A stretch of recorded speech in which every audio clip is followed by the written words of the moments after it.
I accidentally pounded my girlfriend's mother. I swear I didn't know. 3 years ago I found out that my ex-girlfriend, of 3 years, was cheating on me not with one friend but two. I was at work at the time and received an email from someone I didn't know. Subject line: I thought you should know.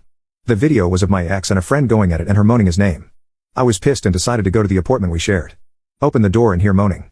Make my way to the bedroom and there she is with a different friend back to me. I pull out my phone and record for about 20 seconds and then I tap him on the shoulder and tell him to get out of my apartment. He screams in a high-pitched manner and scrambles to his clothes then leaves. She at this point is crying and going through the cheater's anthem. It's not what it looks like. I love you, don't leave me, you get the idea. I tell her to get out after she keeps trying to explain. I'm calm and slowly getting her to the door. That night I canceled and paid off everything for the month including all bills and services. Call the landlord and inform him what's going on. He understands and lets me break the lease at the end of the month, 30 days away. I pay and send him a video of the state of the apartment, just in case. Then I make a video combining both videos I have with her cheating with text calling her and them out as cheating crappy people. I understand that this is not okay and will never be. I have thought about this decision every day and regret it. Set a delayed message to be sent at 10 a.m. the next morning with the receivers being everyone I know including parents, employers, co-workers, and friends. Then pack the important things in my truck and answer her constant calls and tell my now ex to come over tomorrow at 10 to talk. Factory reset my phone, left it on the counter with my keys and a note explaining what I did and left around 4 a.m. Now without a phone with no numbers and vowed to never use social media platforms. I just kept driving until I found a place I wanted to stay and lived out of my truck for about a month. When I found the town that I currently live in, I found a decent job, found an apartment and decided to go to therapy. A year later after gaining about 50 pounds and just focusing on work I decided to get my life together. I started with trying to go to a gym about 2 blocks away. They were cheap and open 24 hours. I would go before work, early in the morning because not many people were there. I was awkward and embarrassed.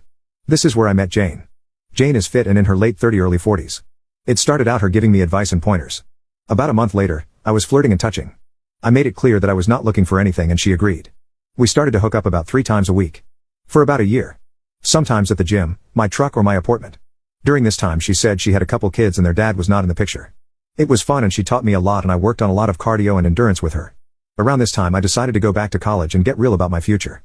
Told Jane that I would not be going to the gym that early anymore due to classes and my job. She understood and wished me luck. Early on in one of my classes I got paired with a cute girl named Jasmine, 20. Jasmine and I started working on a project and got close. We shared a bunch of interests and hobbies. While spending time studying and doing school work. We went to local cafes, libraries and sometimes my apartment for this work. One day I missed class and she came to my apartment to see if I was okay. I did not give out my number at this time, mainly communicated through school email. I just had a cold and was nervous with this virus running around. She had brought some food and a home test for said virus, negative. We spent the rest of the evening watching shows. This continued through the weekend when I was feeling better. One thing led to another and we started kissing. At this point I really liked her. I stopped her and told her part of my history, that I have trust issues and commitment issues. Then I told her I want to go slow. She agreed and we continued going slowly for about a month. After that month things heated up. That was 2 months ago and now we are officially dating. Some things about Jasmine. She has her own apartment with 3 roommates, all girls going to college, and we never go over there. We never really talked about her family because they were not that close anymore. But she said her parents had her when they were teenagers. Happily married for 21 years and she has a little brother 7 years younger than her. I told her I did not have any family that's alive anymore. I guess at one point last week she mentioned to her parents that she was seeing someone and they asked her to invite me over to watch the Super Bowl in a couple weeks. I was nervous when she told me this and asked what her parents are like and what they look like. That is where she showed me a picture of her parents, Mark and Julie. I asked what her mom's name is again and she said Julie. Why? I said